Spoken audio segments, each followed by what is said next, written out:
처음 뵙습니다. 굉장히 반갑고요. 저는 부동산학개론을 강의하고 있습니다. 주형남이라고 하고요.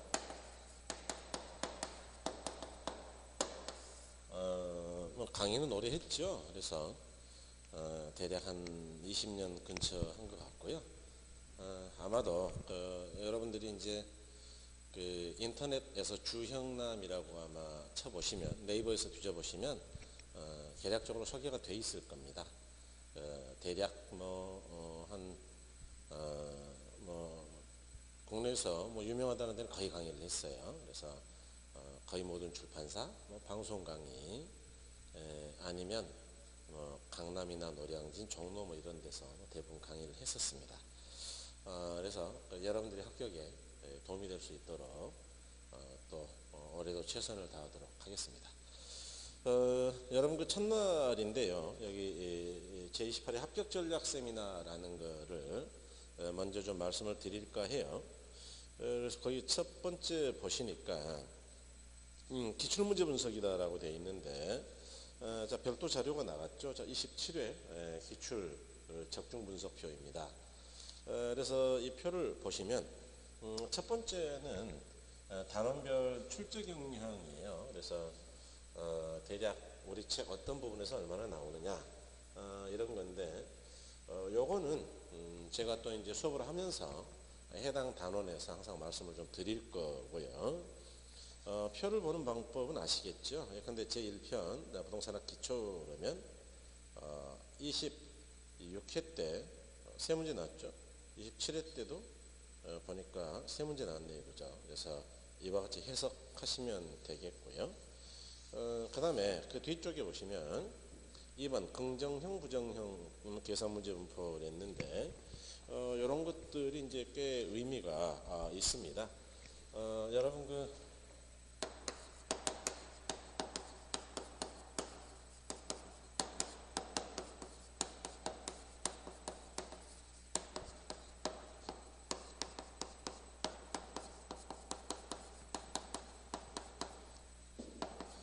우리가 이제 기출문제를 분석해 보시면요, 그해 시험이 어려웠다, 쉬웠다라는 걸 이제 대략 알 수 있는데, 그런 걸 판단할 때, 실제로, 대략은 부정형 문제가 얼마나 나오느냐, 약 한 23개 근처 나오죠. 계산 문제는, 요거는 이제 긍정형으로 봐요, 긍정형. 어쨌든 이제 계산은 옳은 걸 찾는 거니까요. 그래서 7개. 긍정형 문제가 대략 한 10개 정도 나옵니다. 그럴 때 사실 이제 이 긍정형 문제가 좀 어려워요. 문제를 맞추기가. 아시다시피 이제 긍정형 문제는 지문 5개 중에서, 다시 말해서 1번, 2번, 3번, 4번, 5번 이 5개 중에서 옳은 걸 찾으세요는 긍정형이죠. 즉 이게 답이 3번이라는 이야기는 뭐냐 하면 1번 틀렸고 2번도 어딘가 틀렸고 4번도 틀렸고 5번도 틀렸다, 지금 그런 이야기인데요. 이처럼 우리는 주로 옳은 것들을 공부하기 때문에 틀린 것들을 찾아내는 게 비교적 어렵습니다. 그런데 이거는 4개씩이나 틀린 걸 발견해야 되죠. 그런데 반해서 자, 부정형 문제죠. 이 5개 중에서 틀린 걸 찾으세요 그러면 예를 들어 답이 5번이다. 그럼 1번부터 4번까지는 전부 옳은 지문이죠. 5번 하나만 틀린 거 아니겠어요? 그러니까 이와 같이 틀린 거를 한 개만 찾는 부정형 문제가 긍정형보다는 훨씬 쉽습니다. 그 이야기는 긍정형이 많아지면 좀 문제가 된다는 이야기인데, 여러분 자료 한번 보시죠. 자료를 보시면 26회 때는 대략 비슷합니다. 긍정형 11개, 부정형 22개죠. 계산 문제가 7개고요. 자, 그런데 27회는 이야기가 좀 다르죠. 일단 계산 문제가 9개죠. 9개. 그러니까 계산 문제가 많다는 것은 상당히 어려웠다는 이야기고요. 긍정형이 몇 개입니까? 보니까 14개죠. 그다음에 이제 이 부정형이 17개인 거죠. 그러니까 상대적으로 이쪽이 많다라는 이야기는 올해 제27회에는 이제 결론이 상당히 난이도가 있었다. 약간 좀 어렵다라고 보는 거예요. 그래서 이렇게 분석하실 필요가 있다. 그 다음에 세 번째가 이제 답안별 분포인데요. 우리가 이제 기출문제를 분석해 보시면 부동산 학개론이 40문제죠. 40문제. 그래서 그 40문제 중에서 뭐 답이 뭐 1번이 40개 이렇게 되지는 않겠죠, 당연히. 그래서 1번부터 5번까지 비교적 균일하게 분포하죠. 즉 8개 정도씩 답을 만드는 경향이 있어요. 그래서 이제 이걸 잘 이해하신다면 우리가 못 풀었던 문제의 답을 대략 찍어볼 수도 있다는 이야기인데 상당히 의미가 있는 이야기죠. 자, 예를 들어서 여러분 26회 한번 보세요. 26회 보니까 7, 8, 7, 9다 됐죠. 그 다음에 27회 보니까 8, 7, 8, 8, 9다. 그 이야기는 뭐냐 하면 이번에는 여기 8개, 7개, 8개, 8개, 9개이다. 그러니까 대부분 8개에 근접하죠. 26회 같은 경우도 4번하고 5번이 아까 9개였거든요. 그러니까 이제 이런 걸 보시면 일단은 각 지문마다 대략 8개 정도를 만들어낸다는 이야기예요, 답을. 그 다음에 4번, 5번이 1개 정도씩 많을 가능성이 없지 않아 있다라는 이야기죠. 그 이야기는 뭐냐 하면 우리가 이제 OMR 카드를 정리하실 때 OMR 카드에다가 옮겨서 답을 적을 때 말이죠. 한 35개 정도를 풀었다. 그럼 이제 OMR 카드가 이렇게 돼 있을 거 아니에요. 1, 2, 3, 4, 5다. 그럴 때 문제 1번, 2번, 3번부터 40번까지 쭉 뭐 있겠죠. 그럴 때 1번은 봤더니 답이 8개 다 있더라. 그럼 뭐 1번은 더 이상 안 나오겠어요. 3번도 봤더니 8개 다 있더라. 5번도 봤더니 8개 다 있더라. 그나마 8개가 좀 안 되는 게 2번하고 4번이다. 그러면 주로 남은 문제는 답이 2번이나 4번 쪽에 있을 가능성이 많지 1번이나 3번, 5번은 절대 아니겠죠. 그래서 부득이하게 우리가 찍어야 되는 문제가 있다면 8개가 안 되는 것들 중에서 가능하면 답을 찾아야 되는 것이고 그 중에서도 어지간하면 이 뒤쪽에 답이 적어도 1개 이상 더 있더라. 뭐 이렇게 생각하시면 우리가 어떻게 대응할지 뭐 대책이 세워질 것 같아요. 그 다음에 이제 4번 보시면 난이도별 분류가 있는데 여러분 이게 아주 중요하죠. 사실 오늘 그 기출문제 분석은 이 난이도에 대한 이야기를 드리려고 사실 말씀드린 거나 다름이 없어요. 우리가 이제 시험을 난이도에 따라 분석하면 상중하가 대략 이 정도를 보통 출제합니다.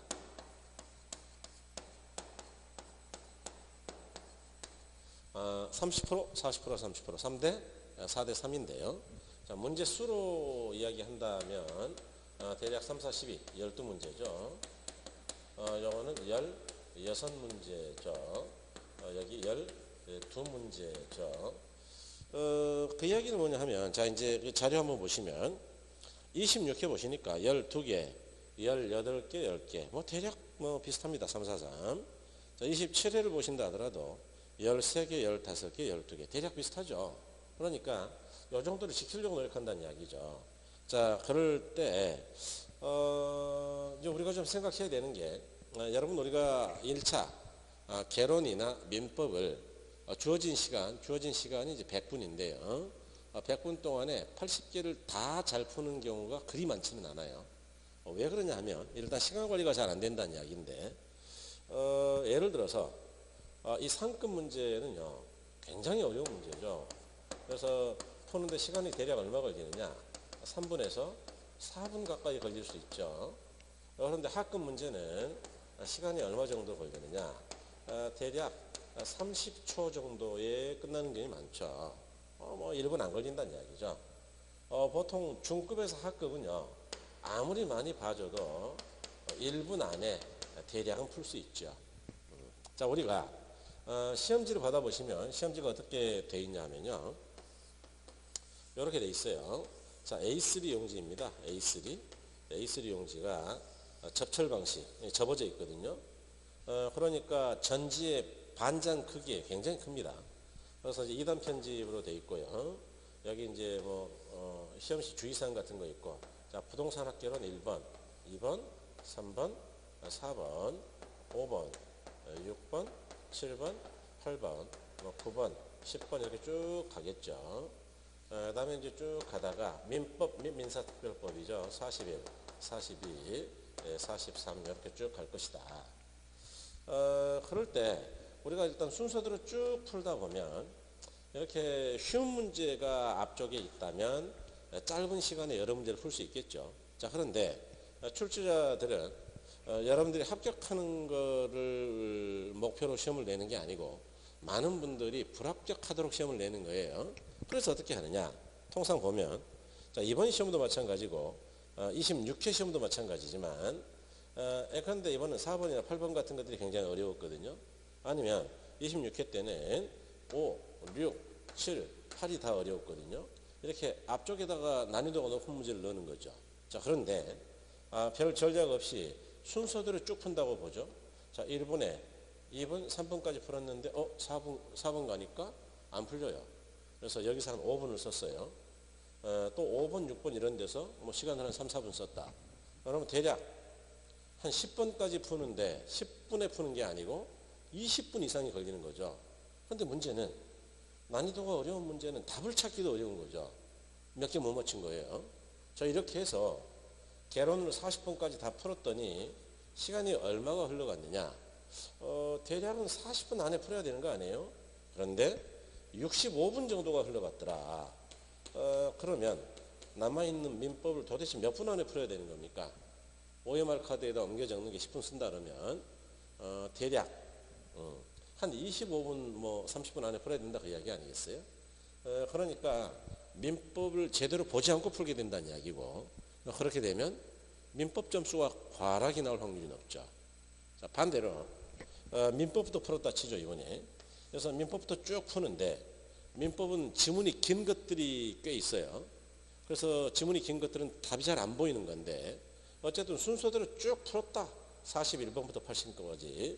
그랬더니 또 65분 걸렸더라. 그러면 개론을 제대로 풀 수 있겠느냐 그 이야기죠. 그래서 이렇게 하면 안 된다는 이야기죠. 어떻게 하셔야 되느냐. 이렇게 시간이 많이 걸리는 상급 문제들은 먼저 풀 이유가 전혀 없어요. 일단 체크를 크게 하고 넘어가는 겁니다. 그래서 예를 들어서 상급 문제를 10개를 넘어갔다 치자. 10개. 그러면 30개는 풀었다는 이야기죠. 그렇게 되면 학개론 민법 둘 다를 그런 식으로 풀었다. 그러면은 여기 30개 풀었죠. 30개 풀었죠. 이렇게 60개를 풀었는데 약 60분 안에 풀었다는 이야기고 그러면 남아있는 시간이 40분 아니겠어요. 그러면 10분간 OMR 카드에 옮겨 쓴다 하더라도 30분의 여유 시간이 있죠. 그러면 어떻게 하면 되느냐. 학교는 계산 문제를 풀면 됩니다. 아까 넘어갔죠 먼저. 이건 난이도가 높으니까. 왜 계산 문제를 풀어야 되느냐. 계산 문제는 답이 정확하니까. 연습만 돼 있다면은 누구나 답을 찾을 수 있는 거니까. 그래서 계산 문제 쭉 풀고 그 다음에 나머지 우리가 스킵했던 문제들 민법까지를 다 풀면 된다 그 이야기죠. 그렇게 되면 우리가 주어진 시간 안에 최대한 많이 풀 수 있을 뿐만 아니고 여러분 아까 우리가 먼저 쉬운 것들을 풀었다는 이야기는 뭐냐 하면요. 이거는 답을 찾기가 쉽다는 이야기입니다. 답을. 이거는 풀어봐야 시간만 걸리고 답이 잘 안 보인다는 이야기고. 자, 그러면 OMR 카드에다가 30개 정도 개론을 먼저 표시했다 치고 자, 민법도 마찬가지로 했다 치죠. 이 30개가 쉬운 문제를 풀었다면 답이 비교적 정확했을 거예요. 답이 정확했다는 이야기는 뭐냐? 여기 동그라미 한 것들이 아주 정확하다는 이야기죠. 그러면 나머지 문제를 찍는다 하더라도 실제로 4번에 또는 2번에 답이 있을 확률이 굉장히 높죠. 다시 말해서 이 사람은 쉬운 것들을 많이 풀었으니까 풀어서도 점수가 높고 찍는다 하더라도 그것도 많이 맞출 수 있죠. 그런데 반대로 아까처럼 순서대로 풀었다. 그럼 개론 40개 풀었다 치자. 그래서 개론 40개 풀었는데 한 65분 걸려가지고 개론은 점수가 나왔다 쳐요. 민법이 점수가 안 나오잖아요. 그래서 과락. 또는 민법을 먼저 풀었다. 그럼 민법은 점수가 나올 수 있겠네요. 개론이 점수가 안 나오죠. 그래서 이런 경우는 우리가 시간 관리를 잘못했다라고 이야기하고 우리 중개사 시험에서는 가장 치명적인 실수예요. 그래서 여러분이 시험 보실 때까지 시간 관리에 대한 생각을 머리에서 지워지면 안 되는데요. 가장 최적의 시간 관리는 어떻게 하는 것이냐? 일단 적은 시간에 많이 풀 수 있는 중급이나 하급을 먼저 푸는 겁니다. 보세요. 이거 두 개만 하더라도 28개 이미 합격할 수 있는 점수죠. 그러니까 이쪽을 잘 푸셔야 되고요. 이쪽 상급 문제는 일단 스킵하고 넘어갔다가 쉬운 걸 먼저 풀고 나서 나중에 풀면 돼요. 그러면 점수가 최적화된다. 최적화. 잊어먹으시면 안 됩니다. 그렇게 하시면 좋겠다. 다음 이제 5번 보시면 이 난이도 상 또는 계산 문제 정답 분포인데요. 아주 재밌죠. 어려운 문제는 주로 정답이 어디 있느냐 그 이야기인데, 자 26회 보시면 4번에 가장 많았죠. 4번, 5번. 그래서 이와 같이 뒤쪽에 답이 많은데 27회 때는 3번에 가장 많죠. 그럼 28회 때는 어떻게 했느냐 그런 이야기입니다. 보통 우리가 어려운 문제를 내보면요, 답을 앞쪽에다 표시하고 싶지가 않아요. 왜냐? 그러면 1번만 읽고 그냥 나머지를 안 읽으니까 어려운 문제로 수험생들이 시간을 좀 뺏으려고 했는데 못 뺐잖아요. 그러니까 어려운 문제는 보통 답을 뒤쪽에다 두는 경향이 강합니다. 이번 27회는 오히려 예외예요. 그러니까 여러분이 시험 보시는 28회 때는 다시 난이도가 높은 것들은 뒤로 갈 가능성이 있다. 그러면 찍어도 뒤쪽을 찍어야 된다는 이야기잖아요. 그래서 그렇게 과학적인 분석이 돼야 되겠다 그 이야기고, 그 다음에 6번이 이제 강의 과정별 분포라는 건데, 여러분 제가 요 근래 이제 몇 년 동안 계속 해왔던 작업입니다. 소위 출제 근거 제시라는 건데요. 우리가 이제 강의를 하다 보면 기본서를 강의하는 경우가 있지요. 그다음 문제집도 있고요. 그다음에 모의고사 과정도 있고 특강 과정도 있습니다. 뭐 예를 들어서 이론 특강도 있고 예상 문제 찍기 특강이라는 것도 있지요. 그래서 제가 강의했던 이런 부분에서 몇 번 문제가 나왔느냐라는 걸 근거를 제시하는 거예요. 그래서 기출문제 1번 문제를 쭉 적시하고요. 그 다음에 이제 해설을 합니다. 해설. 그 다음에 출제 근거를 달죠. 출제 근거. 그래서 예컨대 이론 특강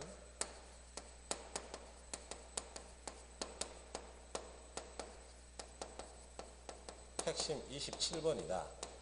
그러면 27번 내용을 여기다 쭉 정리하죠.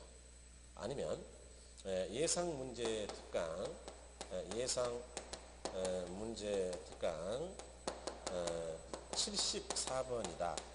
그러면 74번 문제를 여기다 쭉 근거로 제시하죠. 이렇게 1번부터 40번까지를 쭉 근거를 찾는 겁니다. 물론 여러분들은 언제든 뒤질 수 있어요. 작년 강의도 아직은 사이트에 남아있기 때문에 사이트에 들어가시면 제가 특강했던 것들이 자료가 PDF로 첨부가 되어 있어요. 그러니까 실제로 74번이다 라는 걸 확인할 수 있다는 이야기죠. 그래서 그렇게 해서 붙여보니까 26회 때는 제가 강의했던 자료에서 40개 다 나왔고요. 27회 때는 39개가 나왔더라고요. 그래서 제가 해마다 말씀드린 게 있어요. 일단 제가 38개 근처까지는 찍어 드릴 테니까 제가 하자는 대로만 공부하시면 합격합니다. 이렇게 이야기 드리거든요. 그래서 여러분들이 오늘 처음 뵙는데 뭐 저를 믿으세요. 뭐 이렇게 한다고 믿을 건 아니잖아요. 어쨌든 이런 근거들이 제시가 되고 있다라는 걸 잊어버리시면 안 돼요. 그래서 그렇게 생각하시고 봐주시면 되겠습니다. 그래서 이제 이 정도로 해서 우리가 기출문제에 대한 분석을 끝냈습니다. 자, 다시 여러분 28회 합격 전략 세미나인데요. 이 커리큘럼에 대한 이야기를 제가 좀 해놨어요. 그래서 이 커리큘럼은 학원마다 뭐 똑같지 않습니다. 그래서 제가 표준 커리큘럼을 일단 대략 정리를 해놨는데요. 뭐 어떤 학원이나 대략 이렇게 하는 건데, 여러분 우리가 지금 11, 12월이죠. 그 다음에 1, 2월, 그 다음에 3, 4월, 그 다음에 5, 6월, 그 다음에 7, 8월이죠. 그 다음에 9월, 그 다음에 10월인데요. 여기 지금 이제 입문과정이라는 거예요. 입문과정은 공부를 하기 전에 용어들의 구체적 내용을 상세히 설명하는 그런 거죠. 이때가 이제 기본 이론 과정입니다. 이때가 심화, 그다음에 이때가 이론 마스터, 이론 정리죠. 이론 마스터. 그래서 여기는 우리가 이제 뭘로 하느냐 하면 보통은 기본서라는 책으로 해요. 그래서 우리 시험에서는 가장 중요한 책이 이제 기본서입니다. 그 다음에 7, 8월 달에는 단원별 문제집이라는 걸 하죠. 단원별. 그래서 이때 이제 우리가 문제를 풀어보면서 시험장에서 실제로 문제를 어떻게 해결할 것이냐라는 걸 연구하는 거고요. 9월 달에는 동형, 실제 시험과 비슷한 동일한 형태라는 이야기죠. 동형 모의고사라는 걸 보지요. 그 다음에 10월 달에는 특강을 두 가지를 합니다. 이론, 핵심 정리 이론 특강하고 그 다음에 예상 문제 100선, 소위 찍기 특강이라는 거죠. 그래서 이렇게 해서 이제 여러분이 시험장에 들어가시는데요. 대략 순원이 얼마나 되나요? 11월 달에 시작하시면 한 번, 두 번, 세 번, 네 번, 다섯 번, 여섯 번, 일곱 번, 여덟 번 정도 순환이 되죠. 그러니까 이제 이 정도면 뭐 누구나 합격할 수 있죠. 제대로 공부하셨다면. 그래서 이와 같이 된다. 또 제가 경험해 보건데 11월, 12월이나 1월, 2월 정도까지 뭐 늦어도 조금만 공부를 열심히 하시는 분들은 이때 시작하셨다 하더라도 학원 과정을 잘 따라오시면서 선생님들이 이야기하는 것 예컨대 복습은 좀 하셔야 되겠습니다. 그럼 복습하시는 거고요.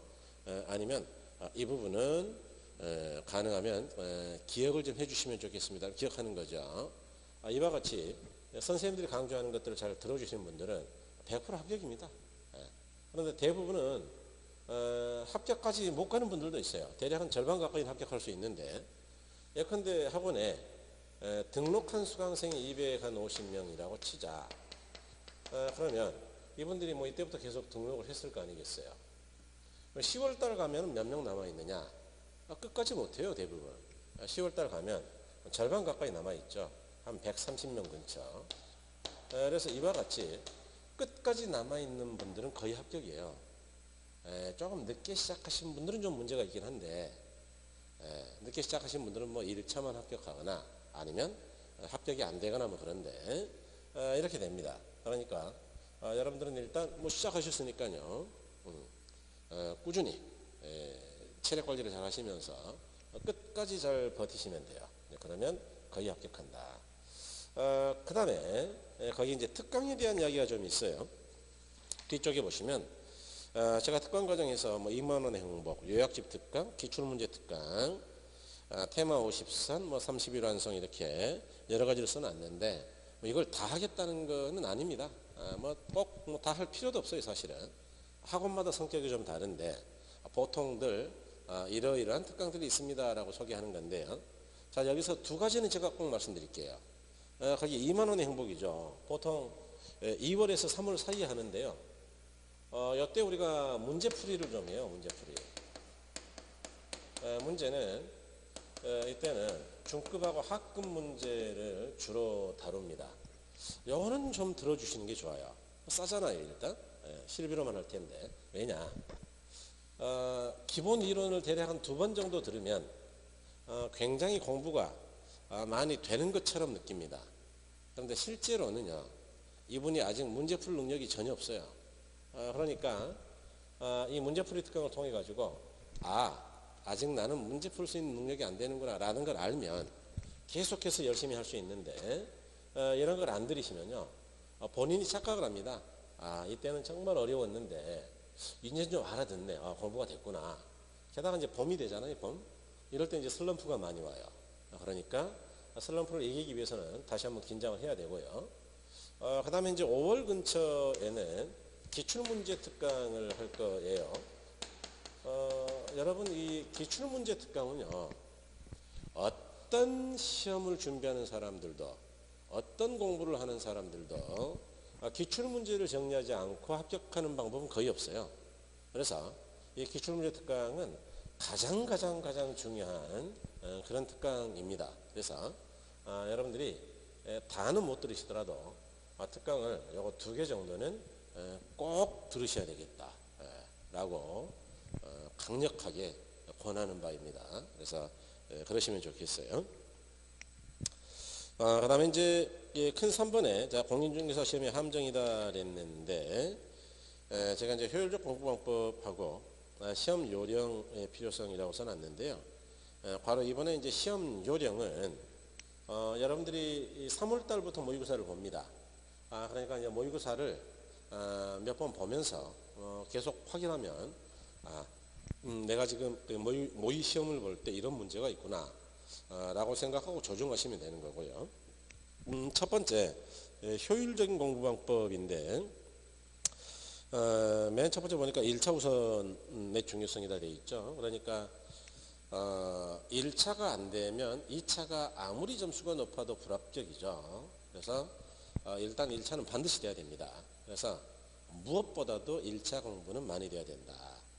특히 초반에는요 1차 점수가 나와야 돼요. 그래서 두 번째 늦어도 7, 8월 달까지는 1차 점수가 나와야 된다 했는데 좀 늦고요. 사실 5, 6월 달까지는 1차 점수가 50점은 넘어가야 돼요. 50점. 그러면 안정적이에요. 그러면 뭐 나중에 15점, 20점 올라가니까. 그런데 7, 8월이 넘어가도 1차가 안 나오는 경우가 꽤 있어요. 그렇게 되면 그분은 2차는 당연히 포기고 1차도 불안해요. 그러니까 초반에 1차 공부를 잘 하셔야 된다. 다시 말해서 뭔 말이냐. 우리가 공부하실 때 월, 화, 수, 목, 금, 토, 일이죠.